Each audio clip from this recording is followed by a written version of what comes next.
स्वागत है आपका जनरल मैथ की ऑनलाइन कक्षाओं में। आज हम अंकगणित के उस महत्वपूर्ण टॉपिक पर डिस्कस करने जा रहे हैं जिसका उपयोग अंकगणित के लगभग सभी प्रश्नों को हल करने के लिए किया जाता है। उस टॉपिक को सामान्यतया हम जिस भाषा से बोलते हैं वो है लेसे और मैसे। लेसे यानी लघुत्तम समापवर्त्य और मैसे यानी महत्तम समापवर्तक। लघुत्तम समापवर्त्य को शॉर्टकट अंग्रेजी में जो कहा जाता है वो है LCM। LCM का अगर फुल मीनिंग आपसे पूछा जाए, फुल फॉर्म पूछा जाए क्या होता है, तो हम कहेंगे लोवेस्ट कॉमन मल्टीपल। यह है इसका पूरा नाम। यहाँ पर L का मीन है लोवेस्ट। लोवेस्ट की जगह हम एक और वर्ड यहाँ पर यूज कर सकते हैं जिसको कहते हैं हम लीस्ट। लोवेस्ट की जगह हम लीस्ट वर्ड का भी उपयोग कर सकते हैं। तो L का मतलब लोवेस्ट, C का मतलब कॉमन और M का मतलब मल्टीपल हो गया। महत्तम समापवर्तक को शॉर्टकट अंग्रेजी में कहा जाता है HCF। HCF का फुल मीनिंग होता है हाईएस्ट कॉमन फैक्टर। अगर इसका आपसे फुल नेम पूछा जाए तो इसकी फुल फॉर्म होती है हाईएस्ट कॉमन फैक्टर। ये दो इंपॉर्टेंट टॉपिक जिस पर आज हम डिस्कस करेंगे, लघुत्तम समापवर्त्य यानी लेसे और महत्तम समापवर्तक यानी कि मैसे। गुणनखंड विधि द्वारा इन दोनों को हम ज्ञात कर सकते हैं। यहाँ पर मैं आपको एक बात बताना चाहूंगा, हम किसी डायरेक्ट लेसे और मैसे निकालना नहीं सीख सकते। इसके लिए हमें एक गुणनखंड, जो कि इसका बहुत ही इम्पोर्टेंट कॉन्सेप्ट है, वो हमें सीखना पड़ेगा। और अभी हम आगे इसी पर डिस्कस करने वाले हैं। गुणनखंड आखिर होता क्या है, गुणनखंड का मतलब क्या होता है। गुणनखंड को अंग्रेजी में हम फैक्टर कहते हैं, फैक्टर्स कहते हैं गुणनखंड को। गुणनखंड होता क्या है, गुणनखंड को परिभाषित करना बहुत ही आसान है, इसकी परिभाषा भी बहुत सरल है। पर गुणनखंड का मैं सबसे पहले आपको मतलब बताना चाहता हूँ, गुणनखंड आखिर में होता क्या है। तो मेरे कहने का मतलब ये है कि हम लघुत्तम समापवर्त्य यानी कि LCM और HCF को डायरेक्ट नहीं निकालना सीख सकते।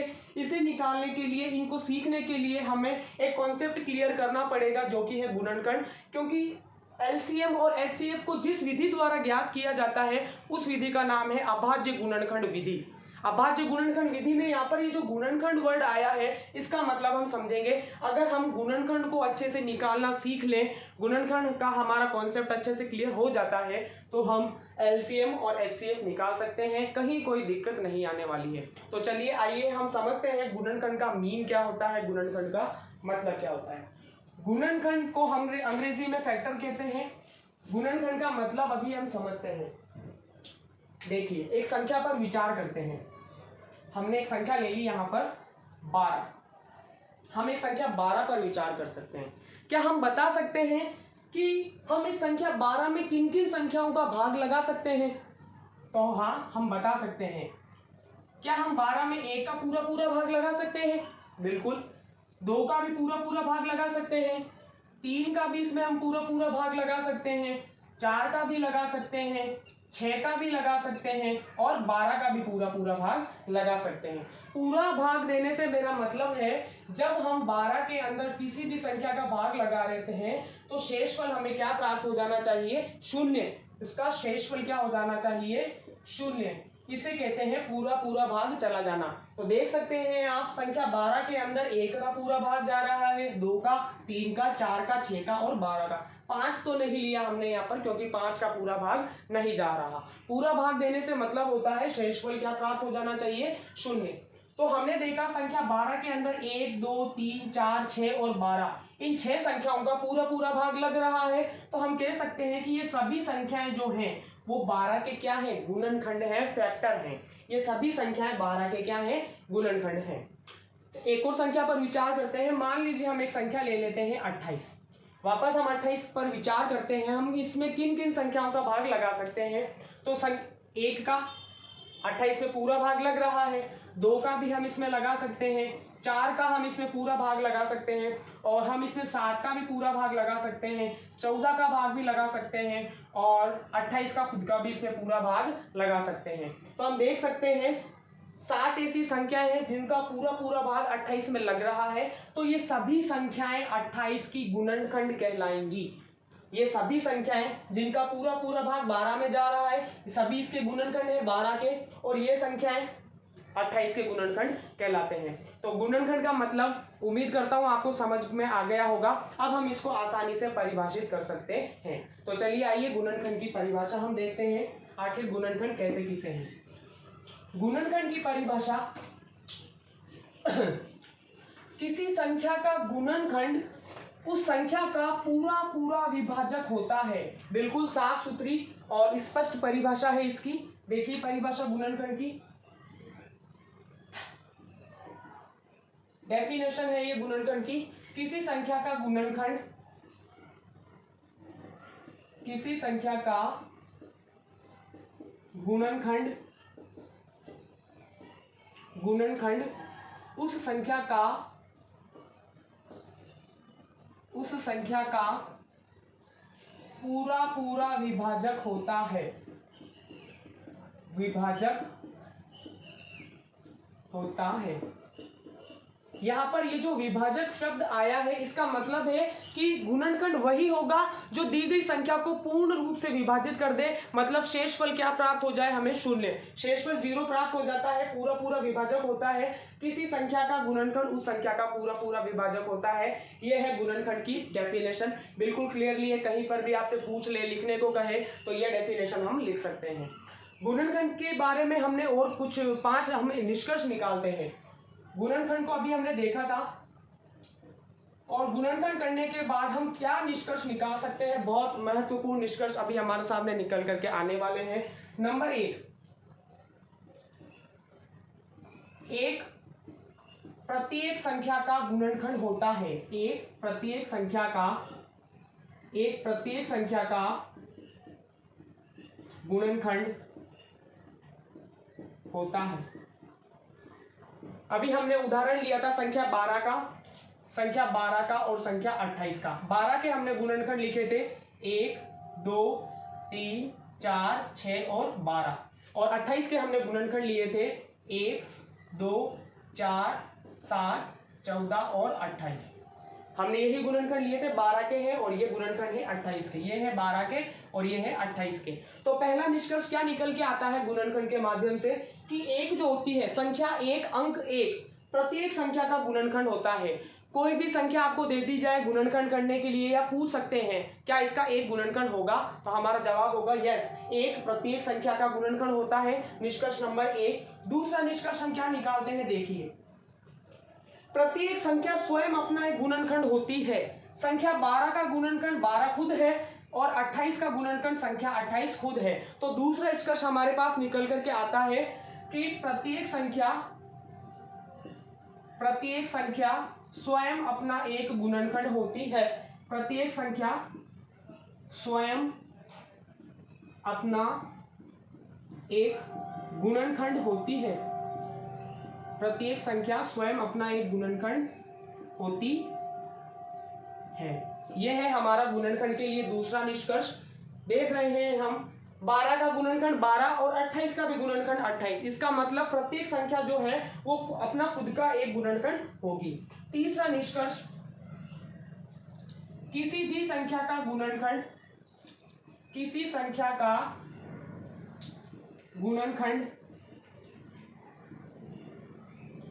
उसका पूर्ण विभाजक होता है। पूर्ण विभाजक होता है।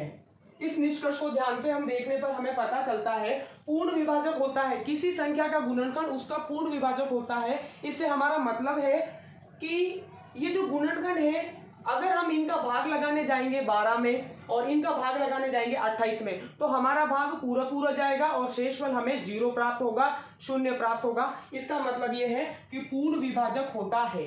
किसी संख्या का गुणनखंड उस संख्या का पूर्ण विभाजक होता है। यह है हमारा तीसरा निष्कर्ष। चौथा निष्कर्ष बहुत है, देखिए चौथा निष्कर्ष एक और, किसी संख्या का गुणनखंड, किसी संख्या का गुणनखंड या तो संख्या से छोटा होता है या तो संख्या से छोटा होता है,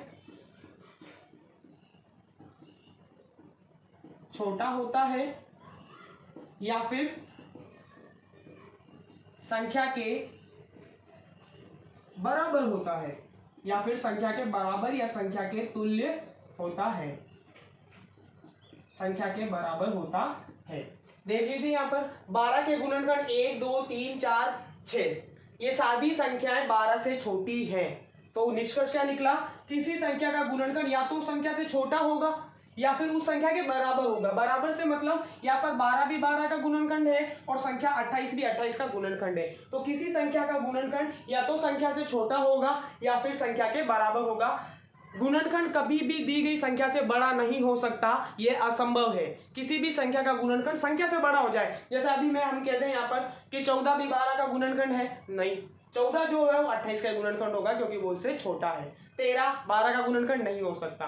तो इस निष्कर्ष से हमें यह पता चलता है, चौथे निष्कर्ष से, कि किसी भी संख्या का गुणनखंड या तो संख्या से छोटा होगा या फिर संख्या से बड़ा होगा। एक बहुत ही इंपॉर्टेंट पांचवा निष्कर्ष हम देखते हैं। दी गई संख्या के गुणनखंडों की संख्या, दी गई संख्या के गुणनखंडों की संख्या परिमित होती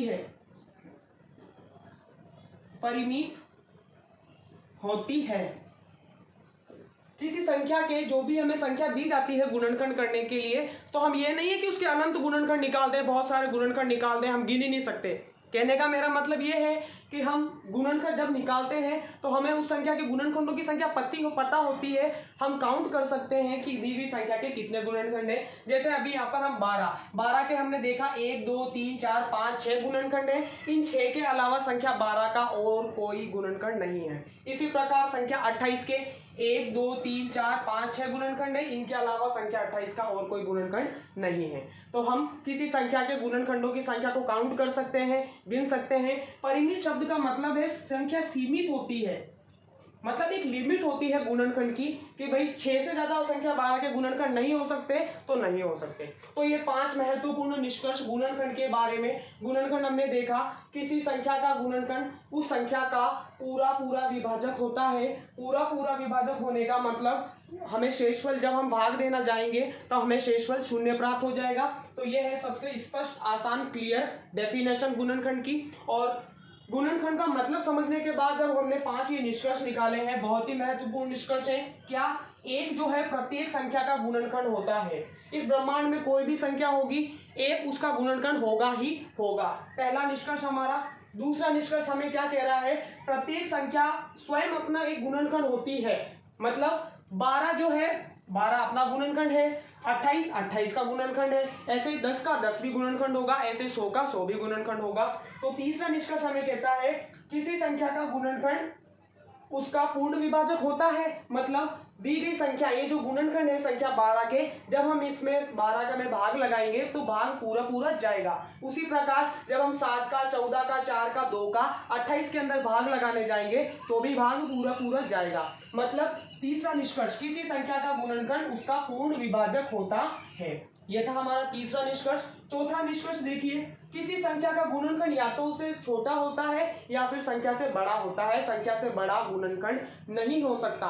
दी गई संख्या से बड़ा गुणनखंड हम बता सके, ऐसा संभव ही नहीं है। तो चौथे निष्कर्ष से हमें यही पता चलता है, जो भी गुणनखंड हम निकालेंगे संख्या के, या तो वो उस दी गई संख्या से छोटे होंगे या फिर वो जो आएगा एक लास्ट एक ही गुणनखंड ऐसा होता है जो स्वयं संख्या खुद ही हो जाती है, मतलब संख्या के बराबर हो जाता है। ऐसे 28 के गुणनखंड 1 2 3 1 2 4 7 14 सभी संख्याएं जो है 28 से छोटी हैं, और एक गुणनखंड जो स्वयं संख्या आ रही है 28, वो 28 के बराबर है। तो चौथा निष्कर्ष हमें क्या कह रहा है, गुणनखंड या तो संख्या से छोटा होगा या फिर संख्या के बराबर होगा। पांचवा निष्कर्ष, किसी दी गई संख्या के गुणनखंडों की संख्या सीमित होती है, लिमिट होती है। हम गुणनखंडों को गिन सकते हैं।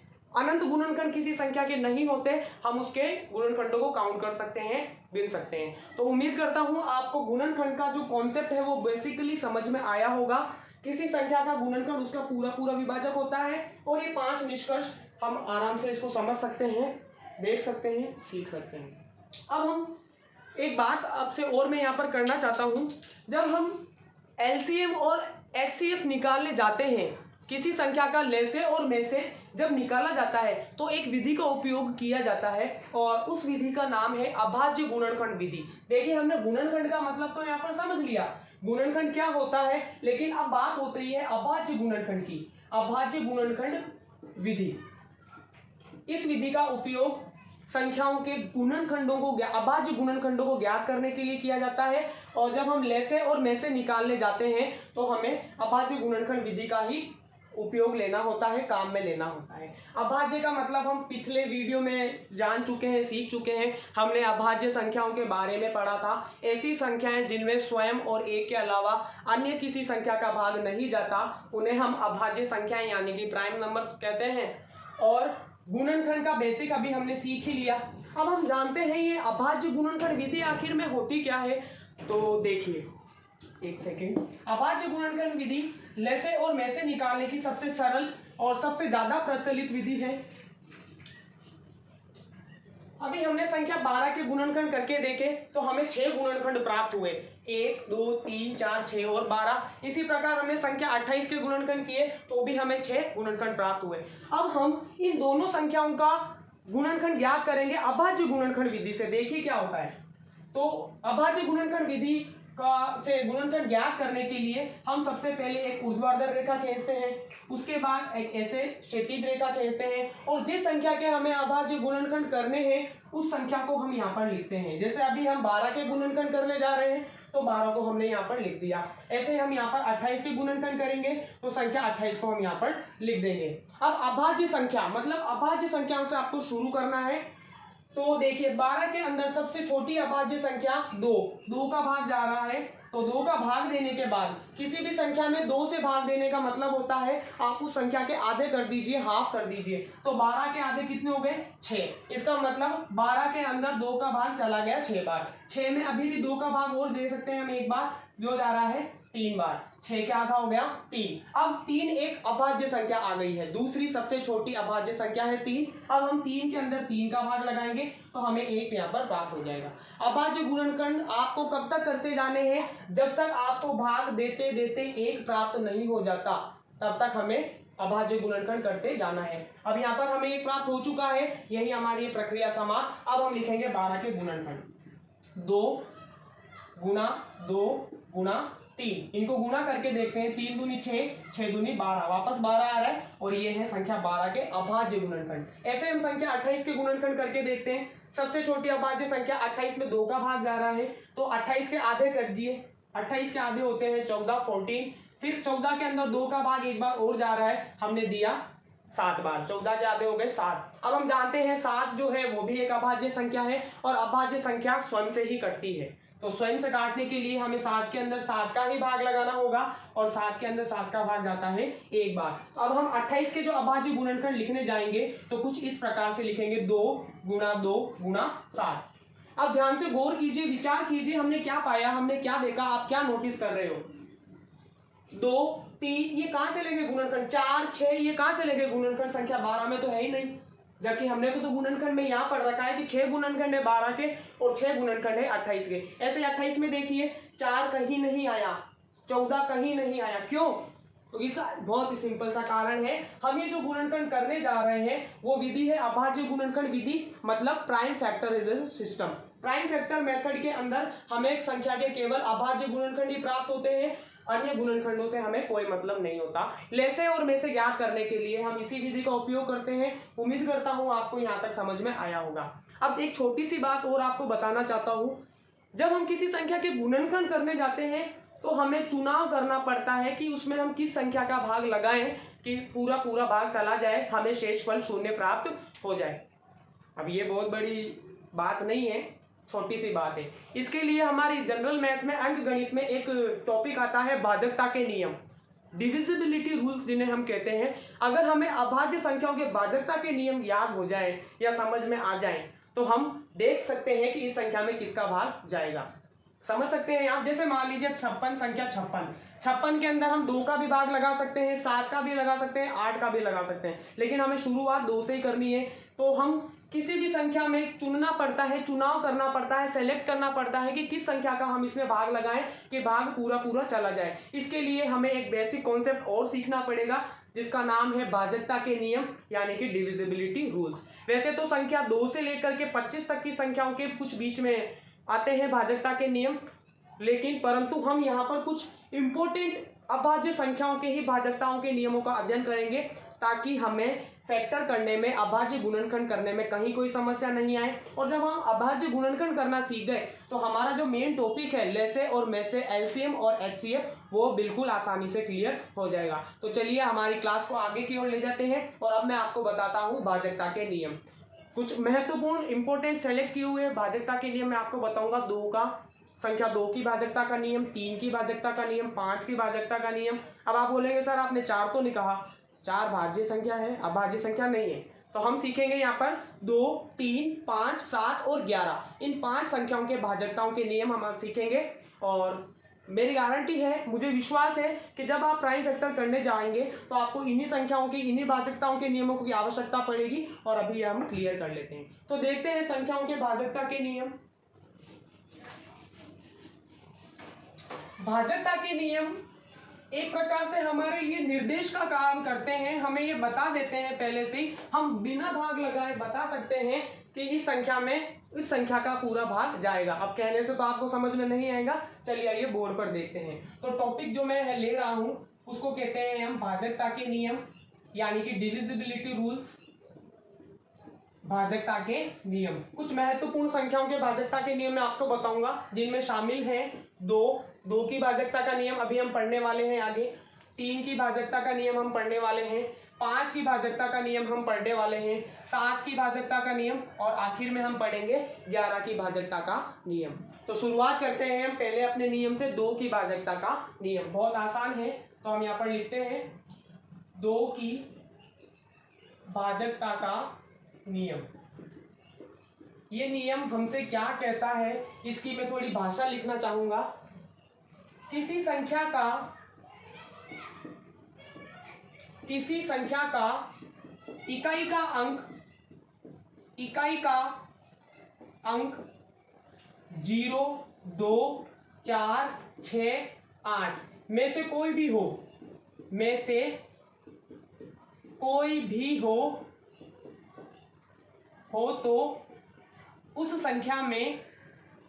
तो उस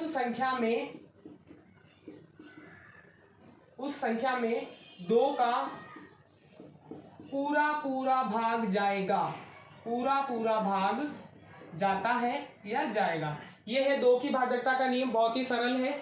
आपको केवल पहचान करनी है, दी गई संख्या का इकाई का अंक देखना है, ऑब्जर्व करना है। अगर वो इकाई का अंक 0 है, 0 ना होकर के 2 है, 2 नहीं है तो 4 है, 4 नहीं है तो 6 है, 6 नहीं है तो 8 है, इन 5 अंकों में से कोई भी एक अंक आ जाए तो हम सुनिश्चित कर सकते हैं, हम कह सकते हैं कि वह संख्या जो होगी 2 से पूर्णतया विभाजित होगी, मतलब उसमें 2 का पूरा भाग जाएगा। जैसे एग्जांपल देखते हैं हम, संख्या 500 संख्या में इकाई का अंक क्या आ गया? 0। क्या 0 इस नियम के अंतर्गत आ रहा है? बिल्कुल हाँ आ रहा है। हम संख्या 500 में 2 का पूरा भाग लगा सकते हैं। और देखते हैं 22, आपको केवल इकाई का अंक देखना है, दहाई का नहीं, नियम में लिख चुका है इकाई का अंक। इस संख्या में इकाई का अंक 2 आ रहा है, यहाँ पर भी 2 आ रहा है, उससे हमें कोई मतलब नहीं है, उसको इग्नोर कीजिए, आप केवल इकाई वाला अंक देखिए। इकाई वाला अंक अगर इन नियमों में 1 है तो उस संख्या में 2 का भाग जाएगा। हम कह सकते हैं संख्या 22 में 2 का पूरा भाग जा रहा है। और एग्जाम्पल लेते हैं हम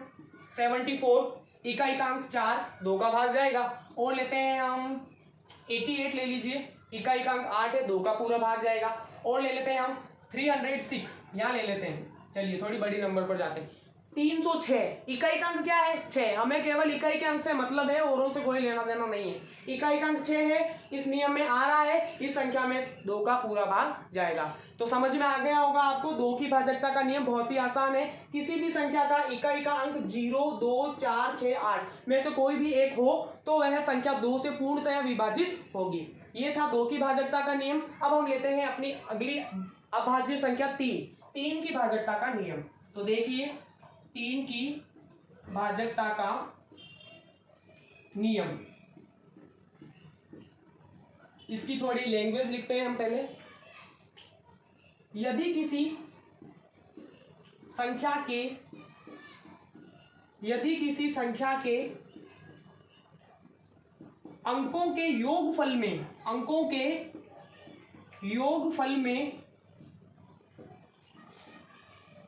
3 का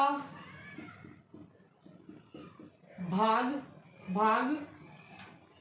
जाता हो तो उस संख्या में भी 3 का पूरा भाग जाएगा। तो उस संख्या में भी 3 का पूरा भाग जाएगा। यह है 3 से भाजकता का नियम। आपको करना क्या है, मैं भी आपको जांच की प्रैक्टिस बताऊंगा।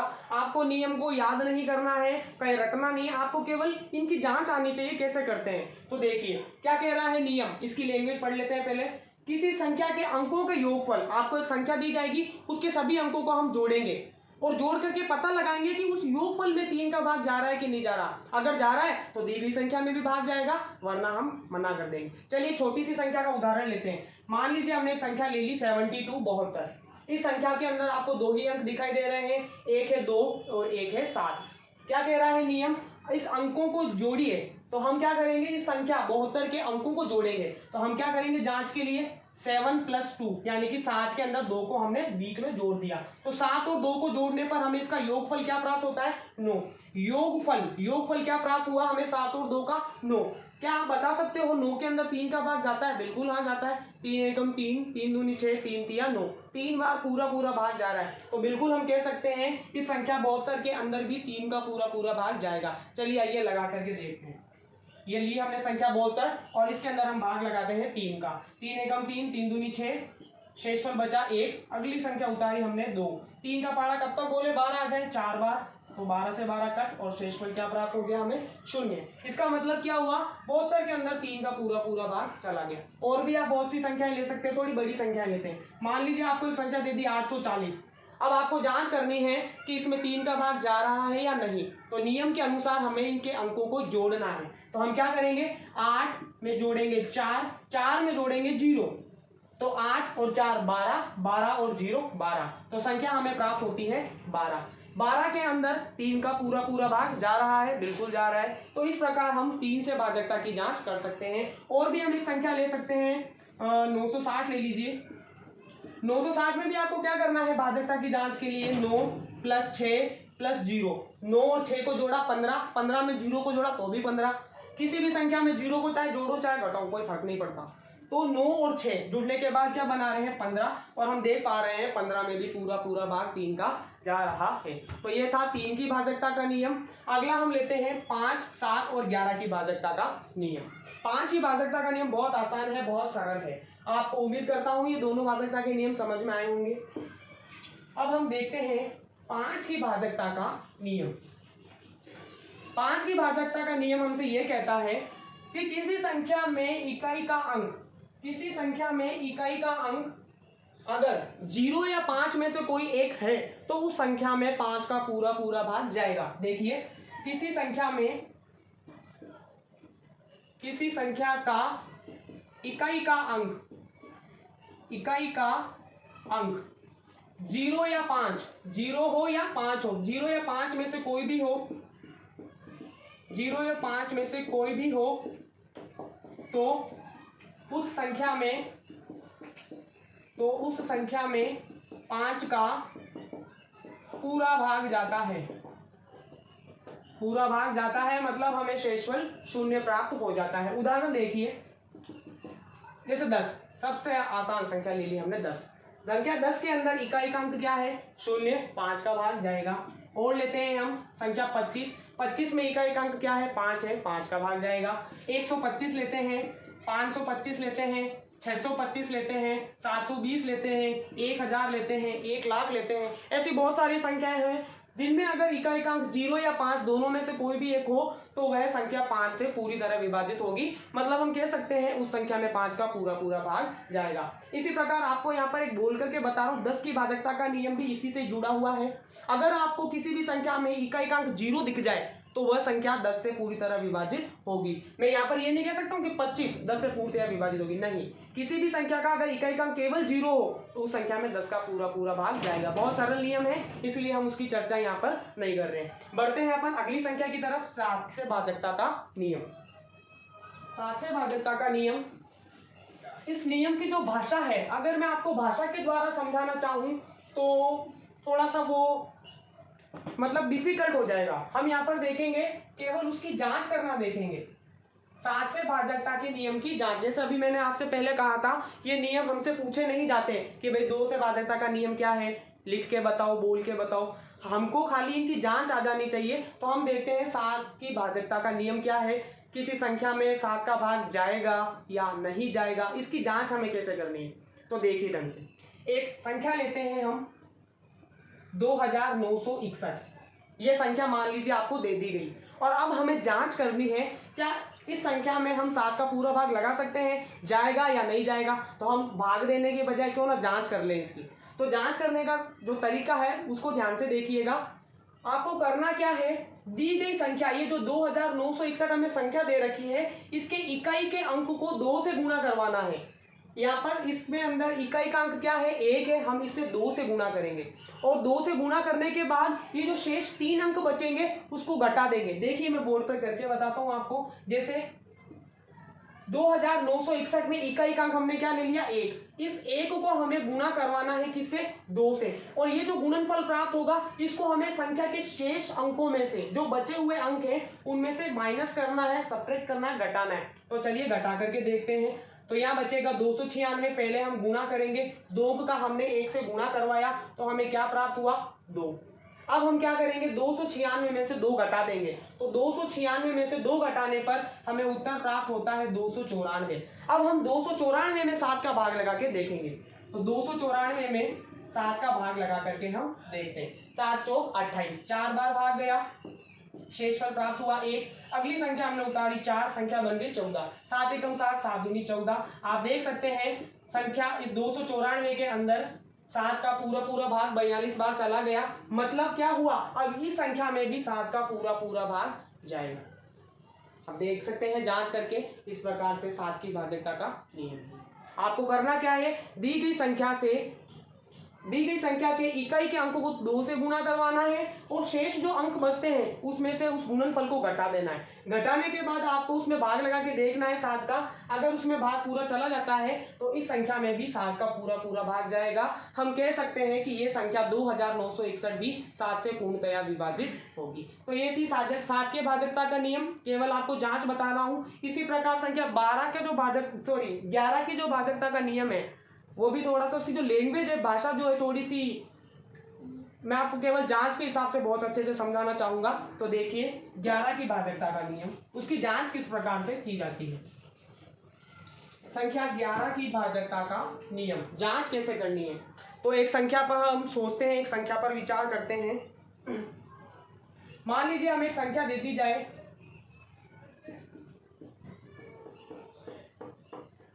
हमें संख्या दे दी 4,32,168, 4,32,168। हमें ये संख्या दे दी गई है। अब हमें जांच करनी है कि इस संख्या में 11 का भाग जा रहा है या नहीं जा रहा। तो हम क्या करेंगे, देखिए मैं एक फॉर्मूला लिख रहा हूं छोटा सा। या हम लिखेंगे सम स्थान के अंकों का योग, सम स्थान के अंकों का योग माइनस विषम स्थान के अंकों का योग, विषम स्थान के अंकों का योग। ये छोटा सा फॉर्मूला है 11 से विभाज्यता की जांच के लिए। आप दी गई संख्या में सम स्थानों के अंकों को जोड़ेंगे और विषम स्थानों के अंकों को जोड़ेंगे, और उन दोनों को हम घटा देंगे। अगर हमें घटाने के बाद, ध्यान से सुनिएगा, इन दोनों को घटाने के बाद यदि या तो हमें शून्य प्राप्त हो जाए या कोई ऐसी संख्या प्राप्त हो जाए जिसमें 11 का पूरा भाग जा रहा हो, तो वो संख्या 11 से पूर्णतया विभाजित होगी।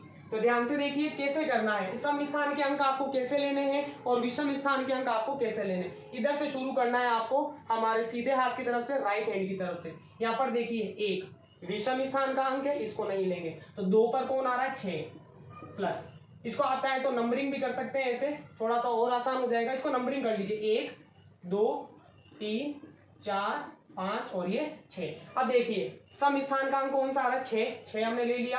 फिर सम स्थान का अंक कौन सा आ रहा है, 2। 3 नहीं है, 3 एक विषम संख्या है तो विषम अंक है। 4 के नीचे क्या है, 2 प्लस उसके बाद हम लेते हैं ये 4। 6 जो है सम संख्या है, ये हो गया सम स्थान के अंक। अब हम इसमें से घटाएंगे शेष जो हमने सेलेक्ट नहीं किया। कौन कौन से हैं वो, 8 1 और 3। तो 8 प्लस 1 प्लस 3। अब हम क्या करते हैं, इनका योग करते हैं। तो 6 2 8, 8 और 4 12, माइनस 8 और 1 9, 9 और 3 12। और जब हम 12 में से 12 को घटाएंगे तो हमें क्या प्राप्त होगा, 0। 0 प्राप्त हो गया, इसका मतलब ये संख्या 11 से पूर्णतया विभाजित होगी। तो इस प्रकार से हम संख्या 11 की भाजकता की भी जांच कर सकते हैं। तो आज के इस वीडियो में हमने सीखा एलसीएम और एचसीएफ हम ज्ञात तो वो करना चाहते थे, लेकिन हम डायरेक्टली लेसे और में से हम नहीं सीख सकते निकालना। उसके लिए हमें गुणनखंड का कॉन्सेप्ट समझना पड़ेगा, जो कि हमने समझा। गुणनखंड के बाद हमें संख्याओं को चुनाव भी करना पड़ता है, हम किस किस का भाग दें। तो इसके लिए हमें भाजकता के नियमों की भी आवश्यकता थी। तो हमने कुछ महत्वपूर्ण अभाज्य संख्याओं के भाजकताओं के नियमों को भी सीखा है। उम्मीद करता हूँ आपको समझ में आया होगा। और एक छोटी सी बात और आपको बताना चाहूँगा, जब भी आप इन वीडियो से पढ़ाई करते हैं तो बेहतरीन एक्सपीरियंस के लिए आप ईयरफोन का यूज़ कीजिए, अपनी नोटबुक पास में रखिए। एक बार वीडियो को अच्छे से देख लीजिए, देखने के बाद जो आपको बोर्ड पर यहाँ पर हम नोट करते हैं, लिखते हैं, उसको आप कॉपी में लिखिए, पढ़िए, याद कीजिए, आपको बेहतरीन समझ में आएगा। अच्छे से अच्छा एक्सपीरियंस करने के लिए हेडफोन का यूज़ कीजिए। वीडियो आपको पसंद आया होगा तो लाइक कीजिए, शेयर कीजिए। Thank you.